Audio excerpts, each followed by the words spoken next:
You have the power to rewrite your past by the way that you are holding your beliefs in the present moment. This is why how we talk to ourselves is so important. How we talk to ourselves, about who we are, about what the world is, and about how the world works, about who we are in relationship to others and to our experiences.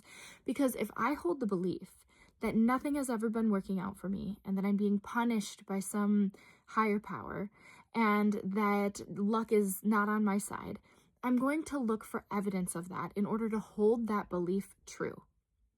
I can make that belief true simply by believing it because I will find the evidence for it so that I can keep believing it.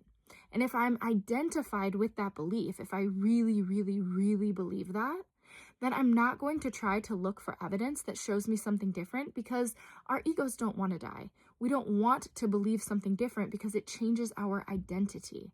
And that's a grief process. When the ego dies, we go through a grief process.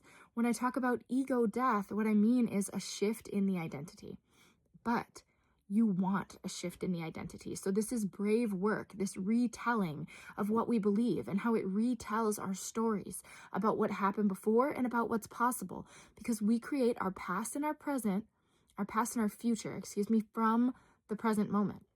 So if I believe that everything has always been working out for me, then I'm going to look for evidence in my past to make that belief true. And I guarantee you that is a much more beneficial belief to hold.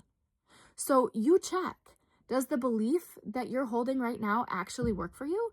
Does it make you feel empowered? Does it feel like you can create your future from that belief, a future that you actually love, a future that feels fulfilling? And if not, challenge your beliefs and be willing to let your ego die. Be willing to let what you identify with change.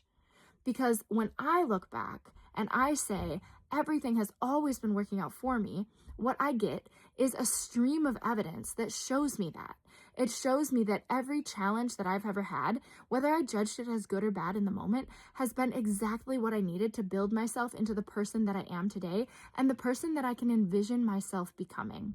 Which means that in the present moment, if I experience a challenge, that belief helps me get through it because I say, this too. Even this is working out for my benefit. Even this is sculpting me into who I came here to be. So that's a much more beneficial belief. And you can test a belief to see if it's working for you or not based on how it makes you feel. This is why it's important that we remember how to feel.